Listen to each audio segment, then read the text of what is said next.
Hi there, my name is Kalden Dhatsenpa. I am sitting here with Jean-François Kacou, the leader of Future Montreal and a mayoral candidate. How are you doing today? I'm good. Thank you for having me, Calden. Of course, of course, of course. It's my pleasure. It is my pleasure. Always happy to talk to Yeah. a potential mayor. Before we start talking about this municipal race in Montreal, I want to talk a bit about your background first. You had, I think, one of the experiences that clearly led up to this was your time as town manager in Percé in Gaspésie. Can you tell me a little bit about that? I started my journey in Canada in 2012 when I came to Montreal, developed my professional network. And 7 years later, I was named town manager of the city of Percé. And what was enlightening for me as a professional, because back in the days, I was a consultant in strategic development. I work with several clients regarding businesses and also organization that was involved in economic development. I wanted to enter into economic development, territorial economic development, and the most interesting job for me or professional opportunity for me was to work either for a city or for a county that was involved in very important local economic development decisions. So I applied as a general manager of Percé because I was looking for a territorial economical position, but when they advertised for the job, the economic side of the job was much more being put forward. Mhm. So that's how I applied. I proposed a strategic plan for to the mayor, and she hired me. She hired me, and 4 years later, we were detecting potholes with AI. We are investing in research and development with l'École de technologie supérieure de Montréal, which developed a new formula of asphalt mixed with plastics, so that we will have infrastructure that fight pollution. And also we had several engagement in the community. We raised $1 million for agricultural innovation school. And after that, I went back to Montreal because my tenure as a general manager was about to finish in 1 year. I thought that my mandate was practically over because most of our project were launched. And since I was married, I was newlywed, and my wife and I we decided to come back to the metropolis because there is services that was needed at her for her. So we went back to Montreal, and I've been involved in the community since. Also in in political activities, and most of the time I've been a consultant for a community organization, some of table de quartier or youth organization. That was very clear about problems in Montreal. So that's why I started building this fire and say that, hey, I want to be involved more in the front scene now because I know how it works to run a city because of my background. I also know with my knowledge of community organization, and I'm a Montrealer. I mean, I live those problems like other Montrealers also. And if you have the capacity and if you have also the team, let's go. Let's go and propose things. So that's how I build up this will of getting into politics and from my tenure in per se. Yeah. What do you think? What are the main takeaways from your time in Percé? Like, what do you see? What are the tools you developed there that you think can apply to Montreal? Because it Uh, is a very different kind of like you're talking about yeah, a pretty small town versus like yeah, one of the largest cities in definitely. Canada. Yeah, definitely. But there's those things that are very simple. Let's say two things, for example. Um, the potholes detection with AI. What when we installed it in Percé, after that, several cities, not as big as Montreal, but big cities, started using that technology. I'm thinking about Laval. I'm thinking about Longueuil. I'm thinking about several municipalities throughout Quebec.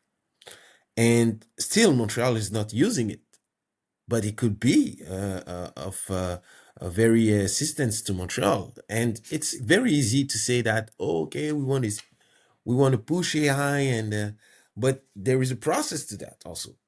And I think those city, by seeing what we were doing in per se, engage in those process. And Hmm. that's how I think that we can put in Montreal, engaging in the process of using new technology to facilitate the life of Montrealers. I mean, that's maybe the first objective in municipal management. And second, it's the audacity, the boldness, the using new powers that the loi sur les cités et villes gives to cities. Uh, I'm thinking about, for example, new power of relevance that Montreal can use. And for what I'm seeing right now, 63% of the municipal budget is still municipal taxes directly to properties and land and commercials also. But with the new powers that Quebec gave to the municipality since 2008 for Montreal, are not still being used by the city of Montreal. So that's where I think we can push more forward, because let's say for a small town like Percé, it's still the same municipal framework regarding the law. C'est toujours la loi sur les cités et villes. It's still la loi sur les cités et villes that being used to manage the city. So we have to be, first of all, we have to know this law, and second of all, we have to use the tool provided by this law to innovate in municipal management, and also to diversify our stream of revenues in Montreal. So that basically, I think the two things that we can push to Montreal, first of all, innovation, and implementing this innovation into our administration, and second of all, the new revenue stream that we can develop. For example, what I did at Per se, I worked on the diversification of revenue, and we generated uh, 300,000 to 400,000 outside of the municipal taxes, just by applying the tools that were giving to us in the loi sur les cités et villes. So I think we can do that in Montreal. Yeah.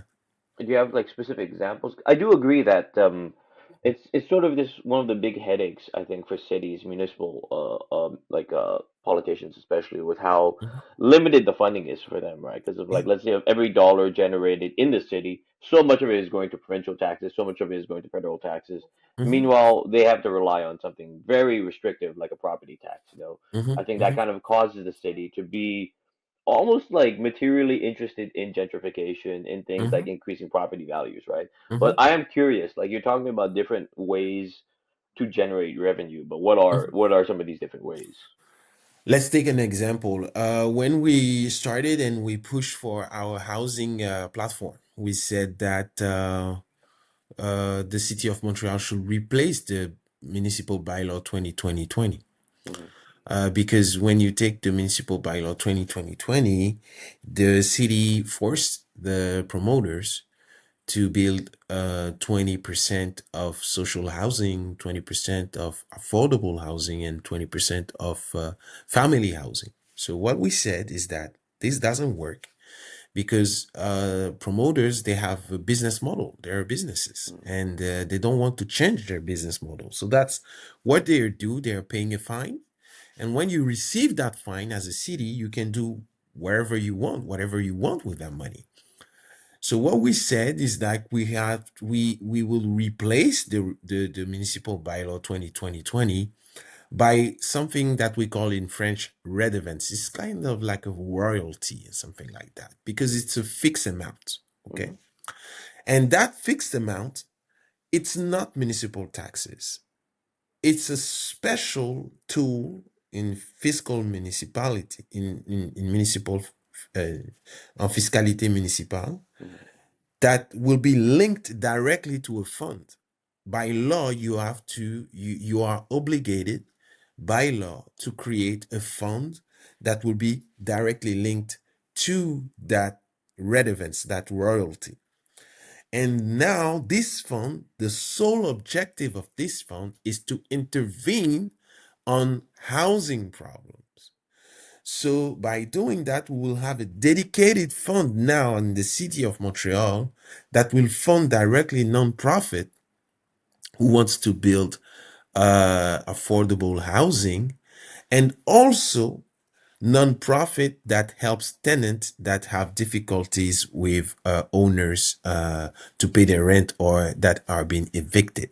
Mhm. And by doing that, what you do is that you stabilize the market because you are pushing for more affordable housing. What we're seeing right now is that the housing crisis is in fact an affordability crisis because I can say I want to rent in Montreal and I will be renting a four and a half at, let's say, $3,000 per month sometimes, or $2,500,000 per month. It's incredible. People cannot afford that because it's more than 30% of their revenue. So by pushing for more a nonprofit that will bring to the market affordable homes that they don't want to do profit on that, you will stabilize the market and baisser la pression, put a release on the pressure on those people that are being cut with owners that are renting way too higher. So that Mhm. royalty, what I'm talking about, is a new stream of revenue. This is not municipal taxes. Mhm. This is not property taxes. This will not have an impact on the fact that we are raising the taxes, so the owners are raising the rent, so the owners also are raising the cost of their house, and it's a vicious cycle. So Mhm. we take another stream of revenue. There is another several tools of financing. Let's say tourist royalty, tourist red events, and you see in several cities around the world. You go to Milan, you go to Spain. You see sometimes on your bill at a restaurant there is this fee or this percentage that you are paying regarding the municipal royalty, but you're a tourist. You don't pay any taxes in those cities, but you are using the infrastructure that this city is providing that only the citizens are paying to the taxes. So Mhm. it's called fairness in fiscal municipality. And in Montreal, we receive uh, tens of millions of tourists every year, and those tourists are using in municipal infrastructure that Montrealers are paying. So they can pay $1 or $2 or $3, let's say $50. It would be $500,000 for Montreal, for Mhm. example. So that's the the reflection, the intellectual purpose behind those diversifying stream of revenue, and we can have several in Montreal. Yeah. Incredible, incredible. It's very interesting to hear about. I think it's a big issue, right? Tourist season, all these tourists get to clog up the metros, take up space in the Yeah. street, and there is a question of Yeah. course, we have all the kind of tourist industries, right, that get to benefit from them. But then Mhm. how can they actually contribute more to the maintaining of the city? Yeah, That's a definitely. very We interesting. yeah, we have an infrastructure crisis in Montreal. We have an infrastructure crisis. You take sometimes the metro, you see those cracks in the wall. Hmm. You see those cracks in the wall and you are afraid. Everybody is afraid of seeing that. But nobody is talking and we are waiting for the drama. We are waiting for the scandal.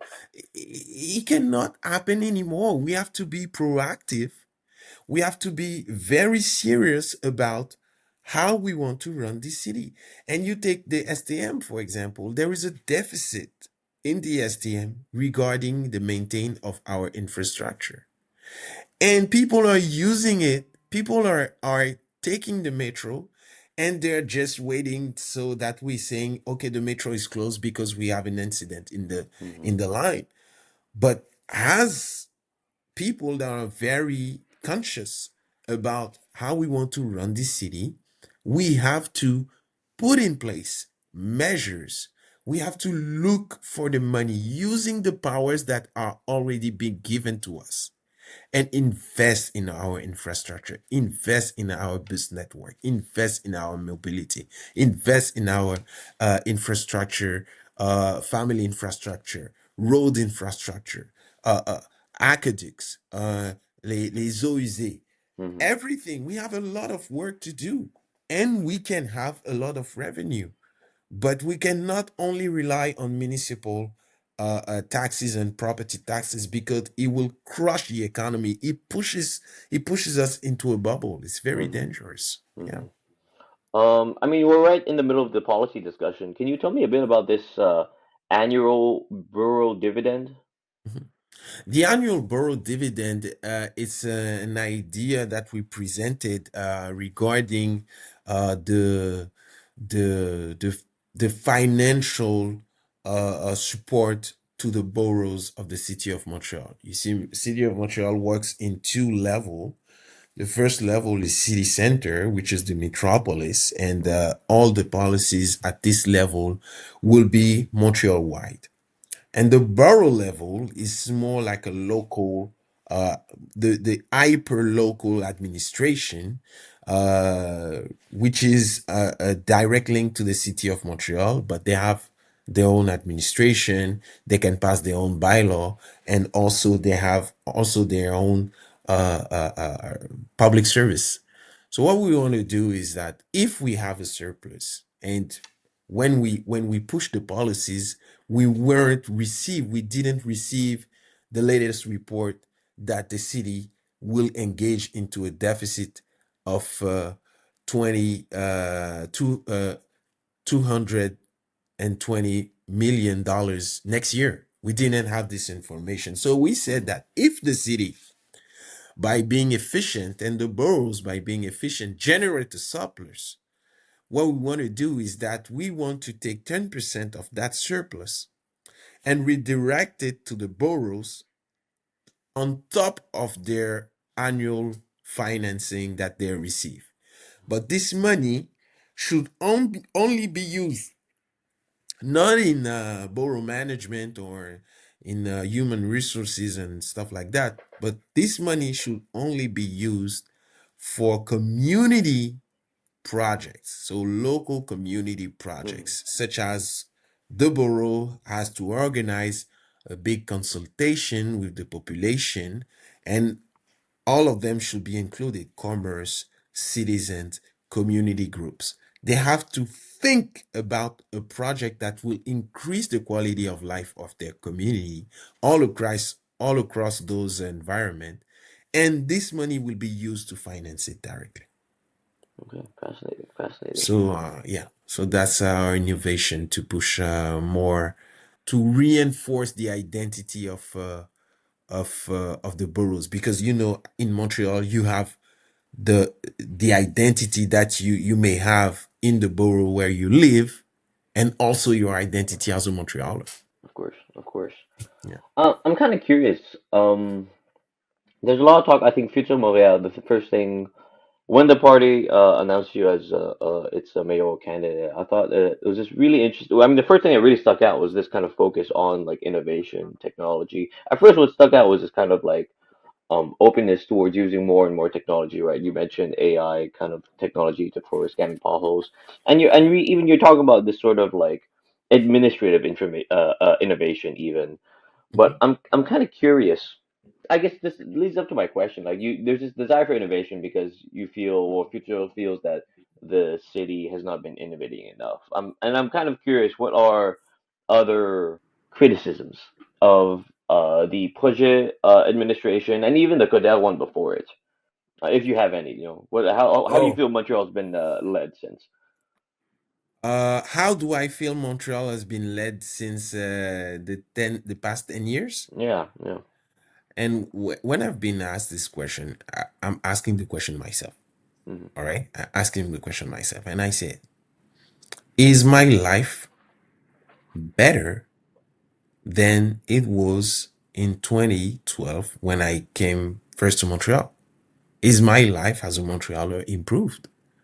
Of course, I was away 4 years in Percé, but I went back to the city for visiting for families and relatives and activities. So I was a part-time, sometime living in Montreal, and I was comparing what I was doing when I was living in into the city permanently.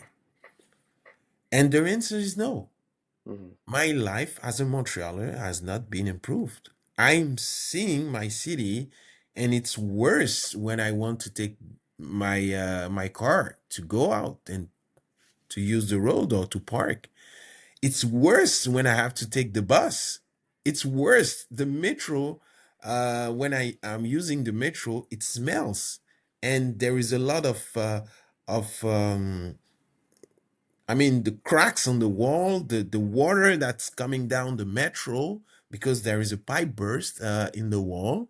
So it's worse. I think it's not better than I was before. So that will be my first observation. The second one will be, okay, maybe we are having a life that is being complex, more and more complex. We have environmental change. We have and housing and affordability crisis. We had COVID, Hmm. right? But what are the efforts that has been done and that we can really see that this city is changing?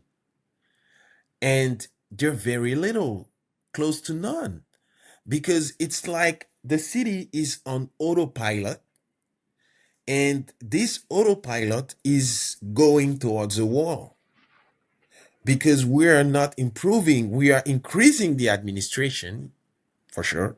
We are hiring more people, but we don't see the change. And people Hmm. saying that, me myself, I talk about how I was living this problem, but I'm not the only one saying this. I'm talking to other people. I'm talking to a community organization that's saying that it's worse and worse when you want to communicate with the city, and the support is not there.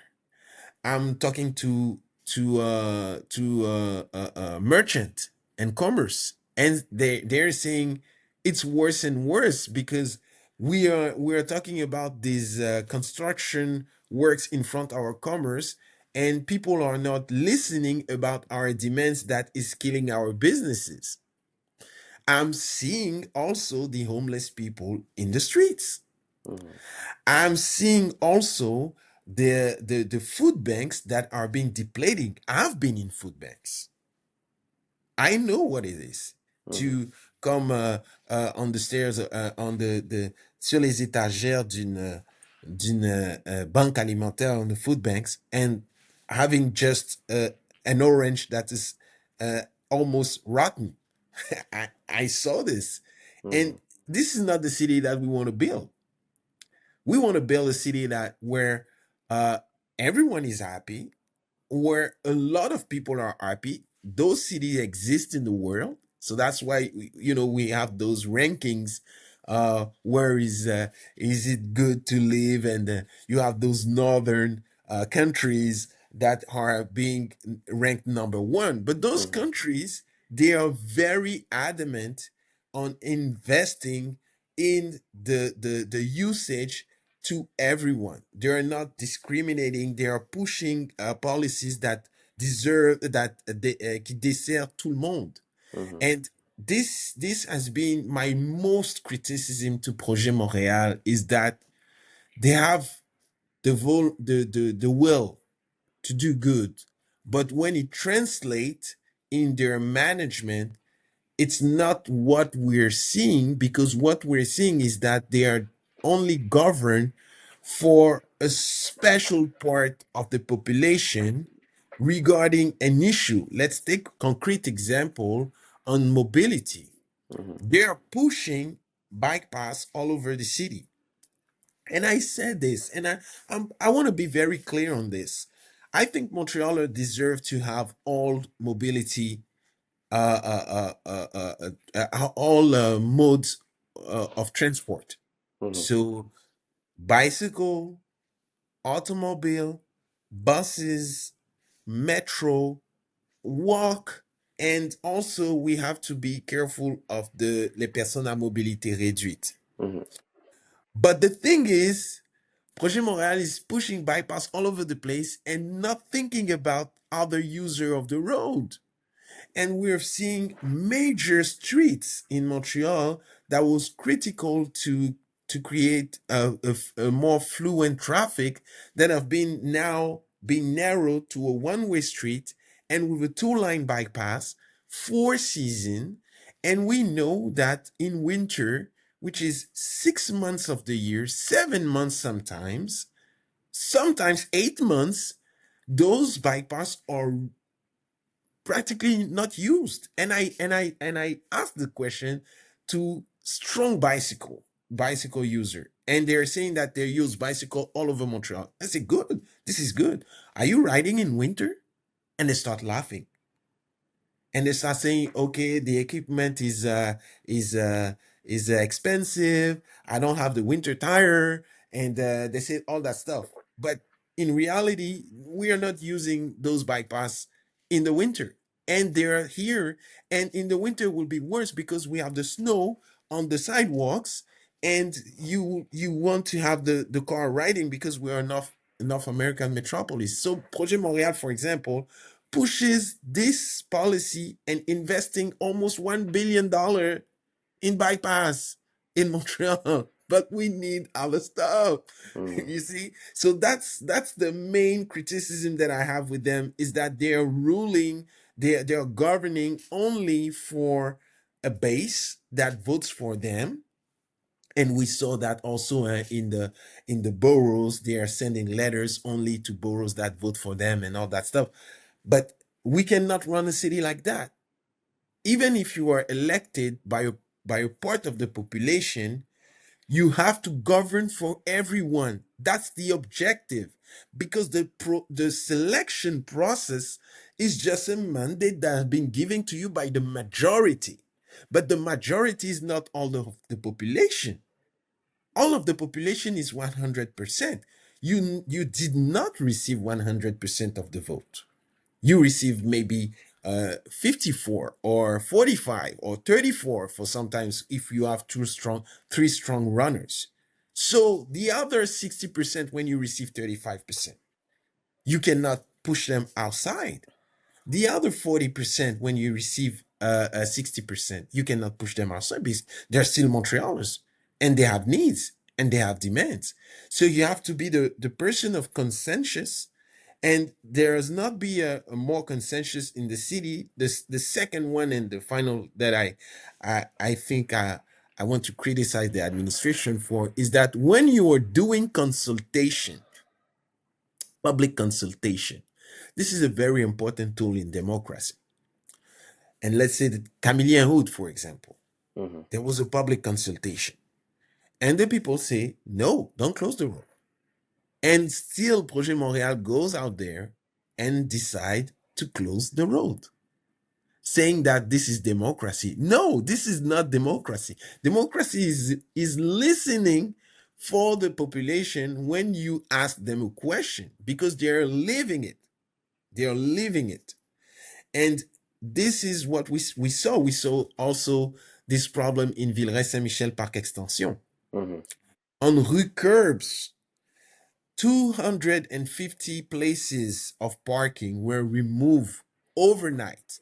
Population were screaming at municipal council. And the mayor of Projet Montréal says, no, we are still going through the bicycle path in a neighborhood that has 19,000 people in square kilometers. This is the most high dense area in Montreal. And the people right there are Pakistanis, Mhm. Greek, and they have a lot of family. They have kids. They need their car to go to work because this is an area that is not well deserved by buses and metro. So they need their car to move around the city. And you removing them. So that's the kind of way that we're seeing in the city that as a Montrealer hurts you Mhm. because you see that those people are suffering and you can help them by pushing for more consensus and more practical solution. But it keeps going, and so that's why people have to vote. Yeah, there's a lot of interesting points you brought up. I think I'm very happy to hear you bring up the point about the bicycle lanes in Park Extension because Mhm. it was in Park Extension in Saint Michel as well. It drew protests from a mostly predominantly racialized crowd, right? Yeah. And you have the sort of the dynamic of this sort of like these white urbanists Hmm. versus these more working class racialized people who have to rely on their car, and then you have that kind of Hmm. friction. Hmm. Um, there is at the beginning you were talking about some stuff about like COVID and kind of like broader emergencies of their crises rather that are going on through Montreal. And I think to give a bit of grace to Projet, I think there is the difficulty of a city that has to that has to undergo global crises, right? I Mm, think for I feel like sure. any city would have difficulty going through that. Hmm. Um you did bring up something about the projet base, right? They're kind Hmm. of like, if we're talking about these protesters, the people who are protesting the bike lanes and the people supporting the bike lanes, there is Hmm. sort of usually a certain character to that kind of person. Hmm. Hmm. But which makes me ask, we can identify a projet supporter more or less. I can identify some supporters. Who is a Future Montreal supporter? I think Who's your ideal voter? this is exactly the question that I think will determine this election because our ideal voter is the Montrealer. And we can have people from Projet, we can have people from Ensemble, we can have people even for Transition because our solution are pushing for the win-win. And we think that we can reach win-win in political negotiation.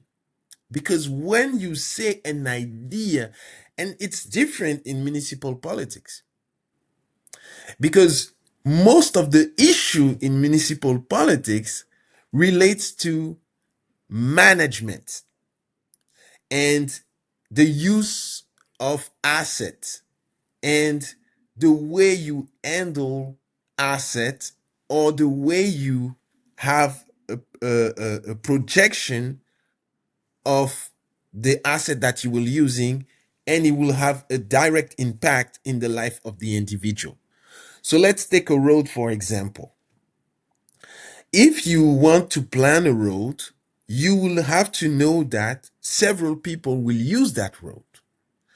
It's not about ideas or how I feel or how I'm projecting myself as an individual. No, it's about using, pardon my French, but using a tool, which is a road. You cannot use it in several ways. The road has to give the way to every people regarding the means of transportation that they have. So the road has to be fair for the auto. The road has to be fair also to the bus, which will have the priority because it has the most people in it. The road also has to be fair to the cyclist because he wants this mean of transport that will lead him to his house. And the road also has to be secure for the pedestrian and the mobility, la personne à mobilité réduite. So when you are planning that, you are doing scenarios and you are pushing out the best scenario for everyone in this road. And you present it to the population and you put the road in place and people are using it. And you see, on constate that there is less problem on the road. Of course, there will be accident because this is the classical stuff in a metropolis. But at the end, it will be less than une route qui est mal planifiée. So now let's apply the same example to an ideological point of view, saying that nobody should use the car anymore in 2025. Let's take this worst assumption, okay? Nobody should use the car and everyone should take the bicycle path.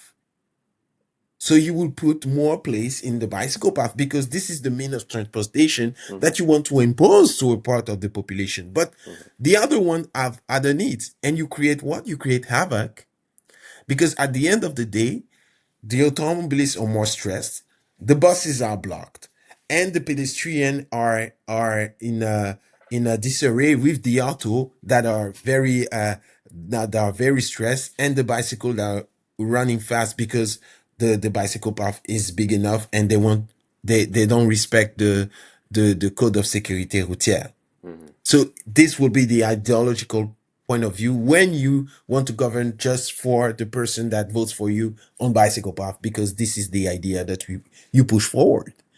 But in municipal management, there is no ideological when in regards to asset management. It's just management. It's Hmm. just la gestion responsable.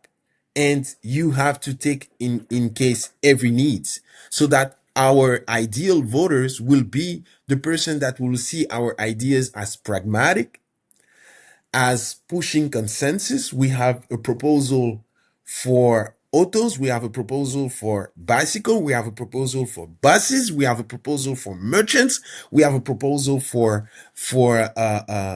les personnes à mobilité réduite, we have a proposal for community organization, and we have a proposal also for big investors in the city. So that's how we are centrist, and we are pushing so that people are seeing the city as uh, uh, uh, in communauté, a Hmm. territory that will be better managed, not an ideological standpoint, seeing that the city should resemble European cities, for example. Sure. You see, because this is not the same. This is not the same climate. This is not the same geography. This is not the same history on how the city has been built. Because when you take North American metropolis, they have been built around the automobile, Hmm. not around the metro. When you take other cities, they make the shift very quickly because they had such density and such small territories. So they had to push for other means of transport very quick. But Hmm. us, we had a powerful lobby on automobile in North America for several decades, and it's still present. So we're naturally, by our design, pushing for autos, but we can do the shift, but the shift has to move towards a means that can transport the most of people. So that's why we push the buses Hmm. in our platform, saying that Montreal can have the best bus network in the world, Hmm.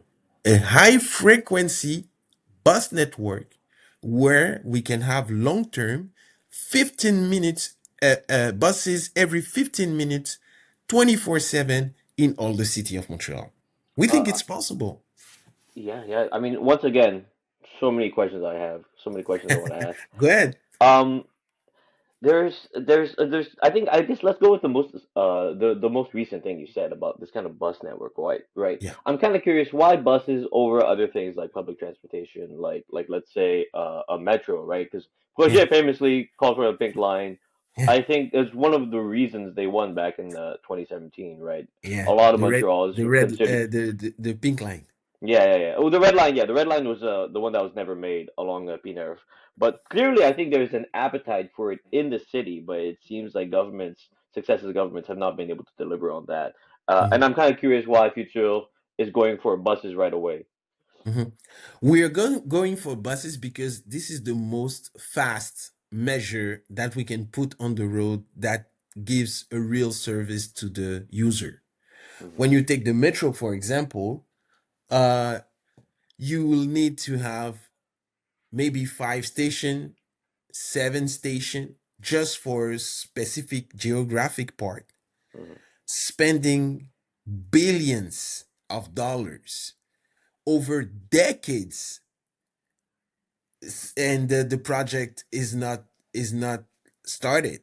You know, when you take the blue line, it took decades to start this project because you have to make studies, you have to be sure that it connects right to your existing network. You have engineers, you have urban planners, you have expropriation sometimes for just 5 station of metro in the specific geographic part. A bus network can have can deliver all over the city very quickly, bring revenues to the STM, and letting Montrealers go where they want to go. Mhm. Because if I am in Pierrefonds Roxborough and I want to go to city center in downtown, I need a car right now because it will be 2 hours. If I'm in Rivière des Prairies, Pointe-aux-Trembles, it will be the same. If I'm in Montreal, it will be the same. Southwest, Lachine. But let's put buses on the road. You can reduce that time to 30 minutes. If you have reserved lane, for example, if you Mhm. have express lane, for example, and you don't need a study of decades regarding the impact of a bus lane in Montreal. You don't need billions of dollars to to create express lane from Pierrefonds to city center to downtown to Rivière des Prairies, Pointe-aux-Trembles, etc., etc. And you can have Montrealers on the road very quickly. And those Montrealers, seeing that there is buses every 15 minutes now, they will leave their car aside. So there is less car on the road. The city is more fluent, and only the people that need their car are using them. So we came up with buses because it's the better standpoint, and it's the economic also it's the economic standpoint. And when you see the government of Quebec recently said that they are cutting subsidies to the STM, and they want to focus the subsidies on services that are directly for the users, such as buses. They Mhm. want to invest in buses because when you invest in buses, it gives the power to the STM to generate more revenue and becoming less dependent on Quebec. So if I put 10,000 buses on the road, I will generate millions of dollars. And those millions of dollars, we cover the deficit and we will use that money to invest in our infrastructure. And very long term, we can think about metro station, but the more we advance in the years, the more expensive is becoming to dig for Mhm. metro stations. So that's why people are talking about tramways all over the place because it's expensive to dig. Mhm. And with several difficulties that we can find when you start digging, you can start and you can find our archaeological stuff that will delay the works. You can have problems that will be sometimes lands are contaminated Mhm. because we are in a metropolis that will be heavily industrialized. So it's better to put things on the road to take Montrealers when they want to go. So that's why we are pushing for the best bus network in the world. And when you see other countries that have several bus network, that have a very strong bus network, those countries are heavily developed Mhm. because you're giving opportunities to people to to discover the city and to profit also to their city. So that's why we're pushing for it. And we think this is the best approach regarding mobility, because we cannot rely on the Lotto Solo anymore. Hmm. We have to put out alternative, and we have also to lower the pressure on Montrealers, because having one auto cost a lot of money now. By taking the bus pass, it will be lesser, and Montrealer will have also a relief on their budget. So that's why Yeah. we're pushing for it. That's just a fantastic reasoning there. I think it's clearly comes off as incredibly pragmatic, efficient, and quick. Seems to be sort of the future core philosophy here. I think quick, efficient solutions. Yeah. Before this is one of the other things I wanted to ask. I want to make sure I didn't miss. I want to make sure I heard it correctly. But Yeah. before you talk about sort of like ideological positions, right, of like kind Hmm. of other parties and these kinds of Hmm. attempts, and you identify your kind of core voter as someone who identifies as a Montrealer rather than Yeah. like a specific kind of like subculture or like political kind of faction. Hmm. Did I hear? Would you call Future Montreal like a centrist party in that sense? Yeah.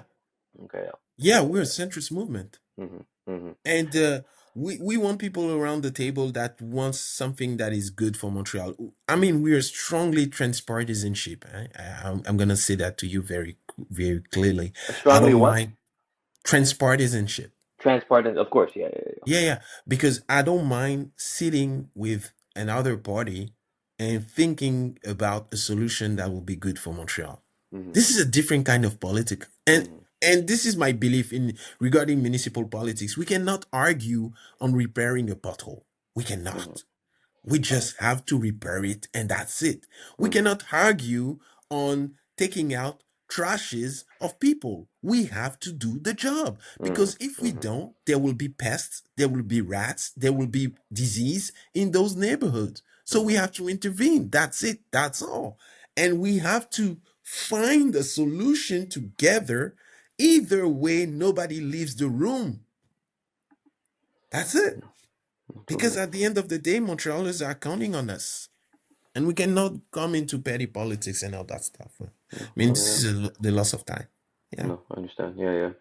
I see the sort of path you talk about Yeah, for things that you need to be pragmatic about. You should be pragmatic about what's for basically sure. there for arguing there. I think this is one of the next question has to do with one of the topics we cover a lot here at CUTV. Okay. I think famously at the provincial leaders debate, Legault said there is no systemic racism in Quebec. And I should have to sort of ask. I think I'd be remiss for not asking probably the only black candidate among the mayoral candidates. What do you make of systemic racism in the municipal setting, in city infrastructure and city systems like the police, for instance? We I have been involved with the Coalition of Inclusive Municipality of Canada, which is a network of UNESCO Canada, because I've been recently elected. I mean, last year I was being elected executive committee member of UNESCO Canada, representing civil society. So we were working in the coalition with about more than 100 municipalities, where we were doing this on this session of work, is that we were pushing municipality to revise their bylaws towards ending discrimination, ending racism, and also ending biases in municipal decision. So I think we have to structure our approach in three levels. The first one will have that we have to intervene on municipal bylaw that were designed in an era where it was, morally accepted or legal to marginalize certain community.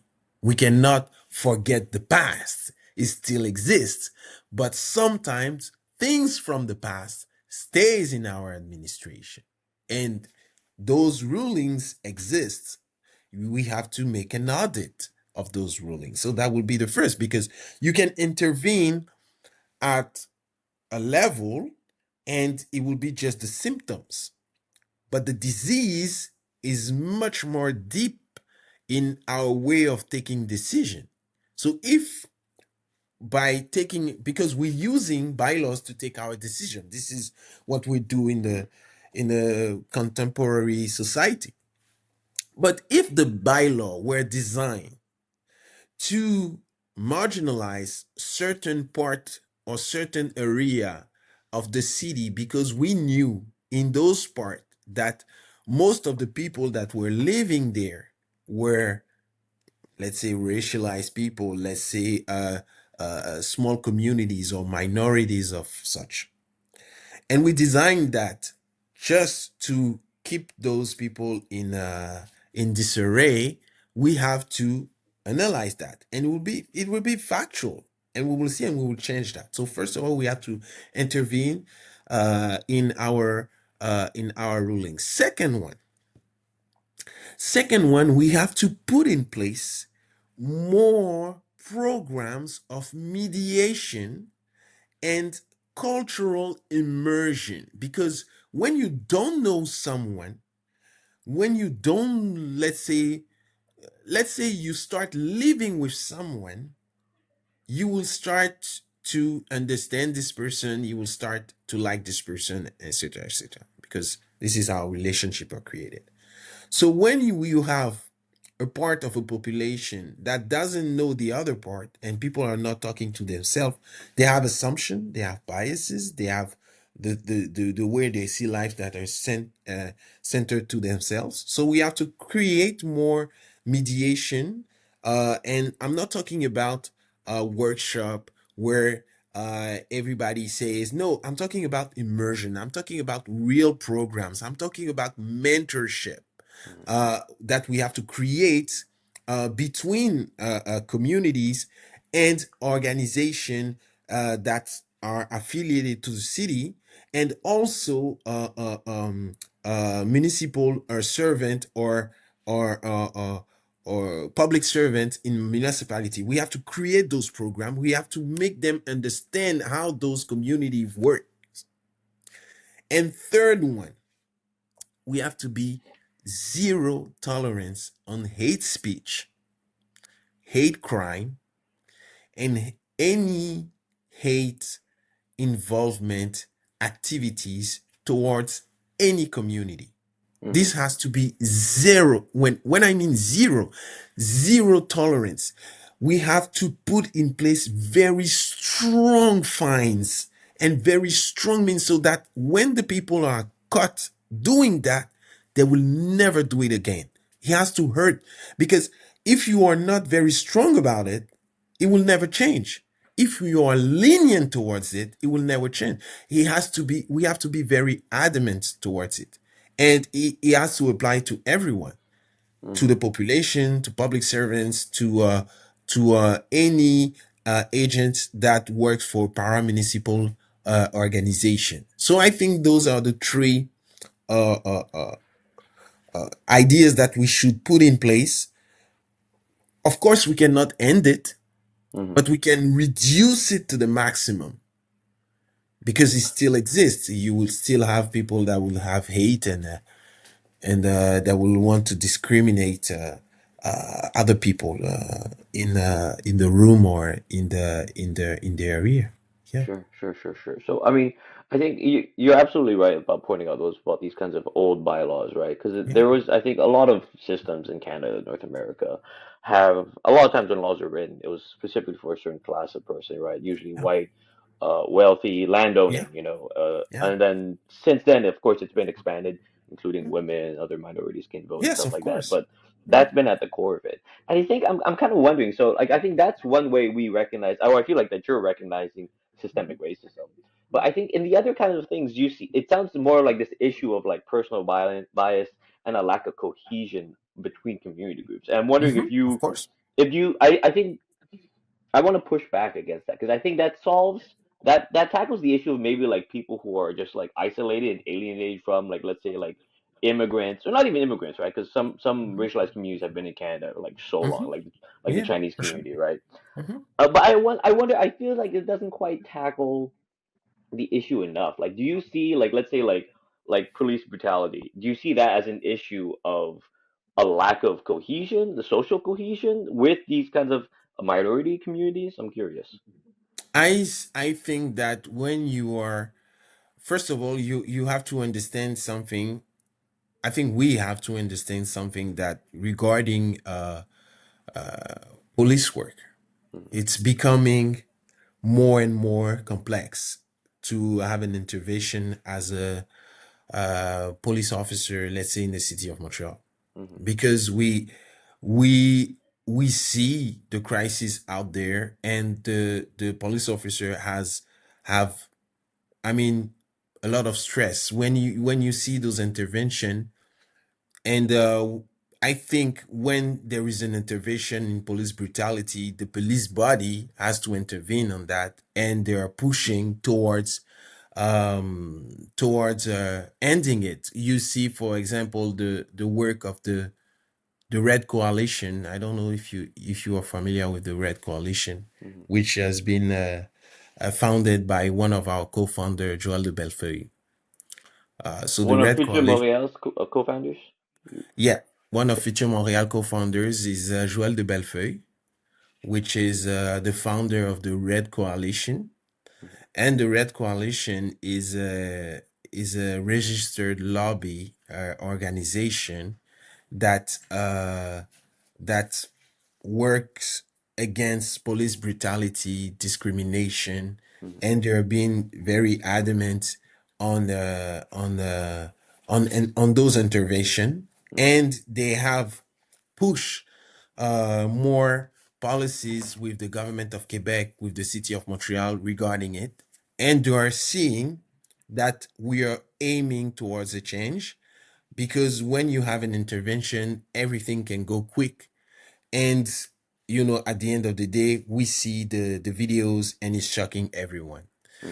So by doing what I said, by coming back to immersion, to understanding the communities, to understanding also the way the individuals are growing, and regarding where they live, regarding the Hmm. pressure that they have uh, uh, since they were born, regarding the models also that they have since they were born. Um, it can create sometimes tensions Hmm. between the individual and the police. And it can go quick. It can go really quick, because also the police officer is a human being. Also, the person that they're intervening on is a human being.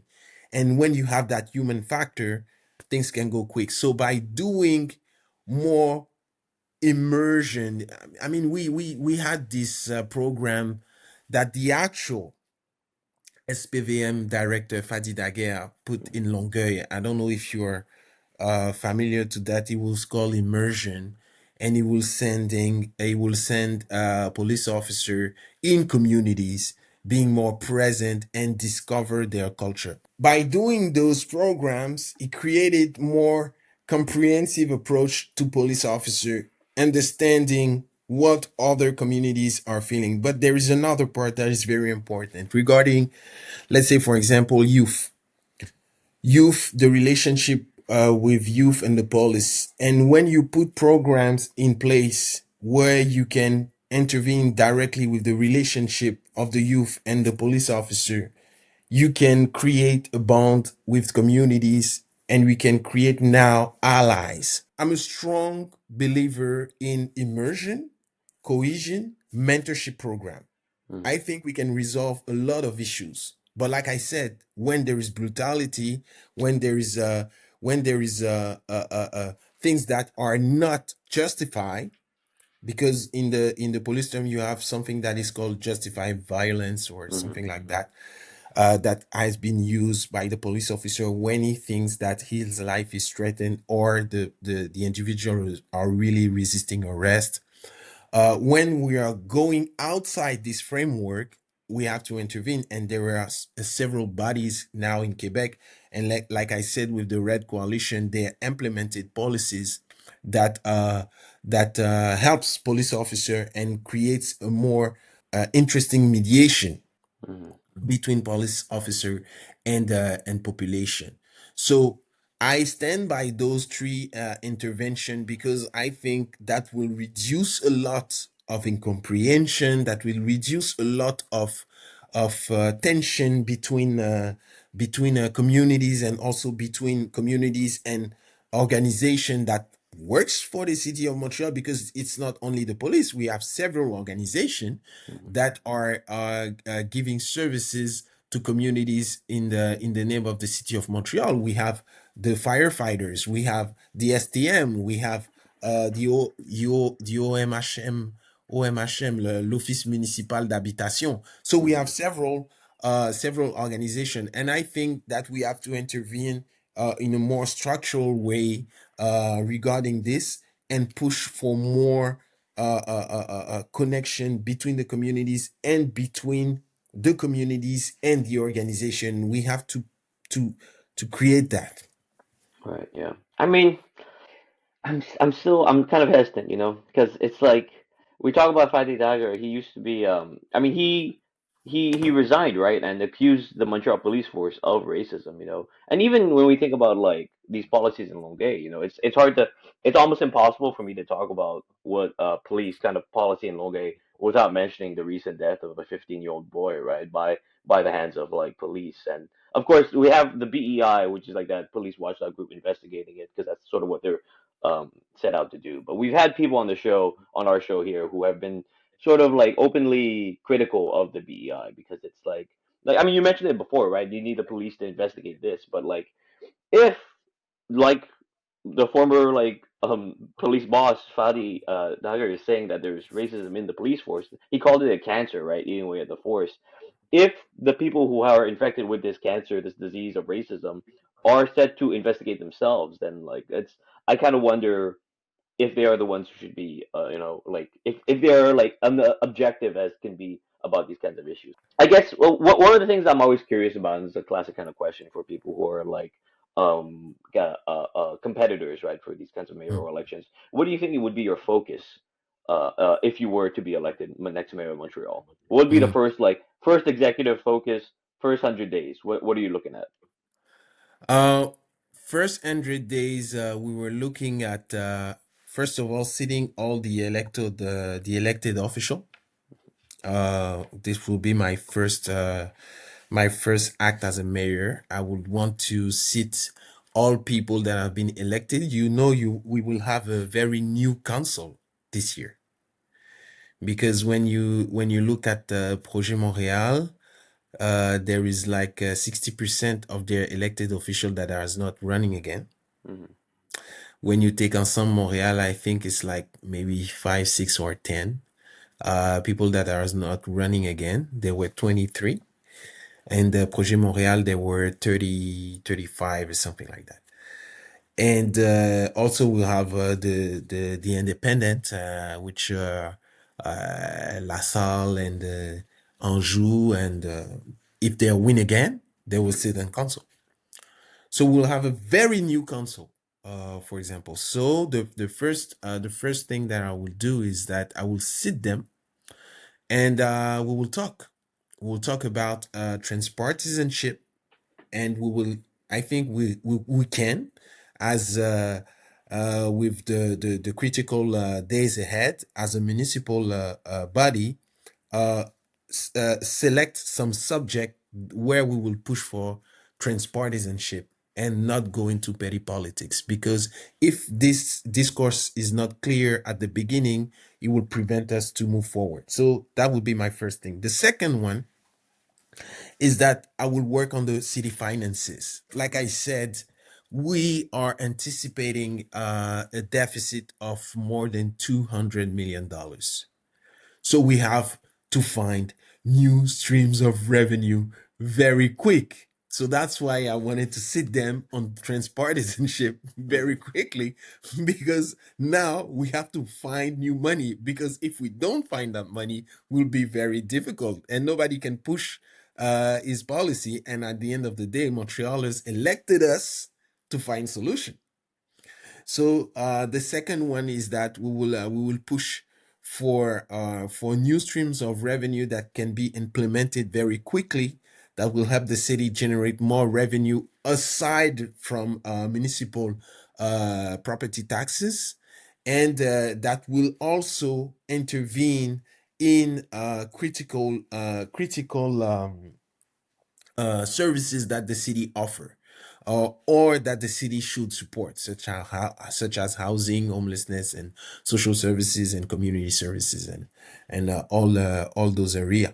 So we will work on the city finances, and also by searching for new streams of revenue, we will also have to see how we can cut some operation expenses without leaving the service out. And by doing that, by saying that, I say that we can be more efficient. For $1, we can search that. How can we buy more with $1? Mhm. Instead of thinking about cutting services, cutting employees, we have to start thinking how we can be more efficient and searching for waste. You know that there is this strategy of management. It's a technique of management which is called lean management. And lean management is learned by a professional. I have a green belt of Lean Six Sigma. And when you are working, or when you are using Lean Six Sigma, the first thing that you are looking for is waste in the Mhm. process, waste in the administration, and waste of time, for example, waste of resources, for example, waste of also doublon qu'on appelle superposition, Redundancy. redundancies. Mhm. So this is where we will look at first, because those can save us a lot of money, and those we can search millions with cutting those wastes. And after that, we will implement technology, the use of technology in our administration. We will launch a very strong program to form every public servant in the use of technology in the administration, so they can be more efficient. And after that, my third one will be to intervene on the metropolis. So I will create a consultation of leaders, community leaders, economic leaders, public servant, uh, des cadres supérieurs, high executive public servant, everyone, and we will start building the charter of Montreal 21, which is Montreal of the 21st century. How do we want our city to resemble in the 21st century? Because we are uh, 30 years since the year 2000 now. Mhm. And we have to be very realistic that this will be the century of all the decision for humanity all over the globe. Mhm. So what will be our charter coming from now into this new century? That will be my three major acts as a mayor.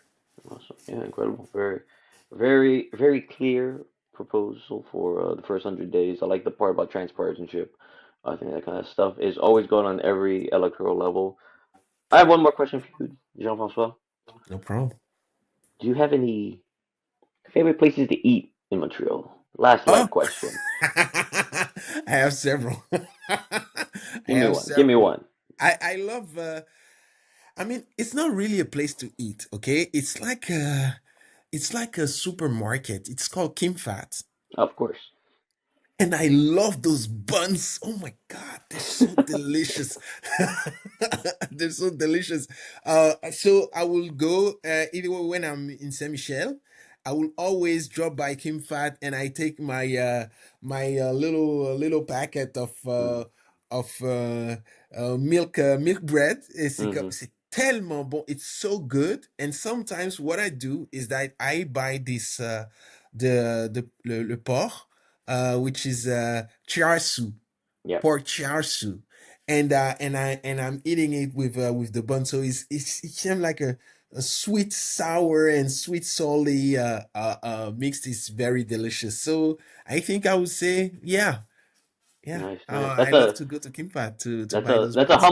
That's a humble pick. You know, Yeah, I love it. I the love it. grocery store counter. It's a solid one Yeah, though. It's good. yeah, I love it. And I'm a simple guy, and this is what I love. And I can eat those. Oh my God, my wife will say, "Stop that! No, this is not good."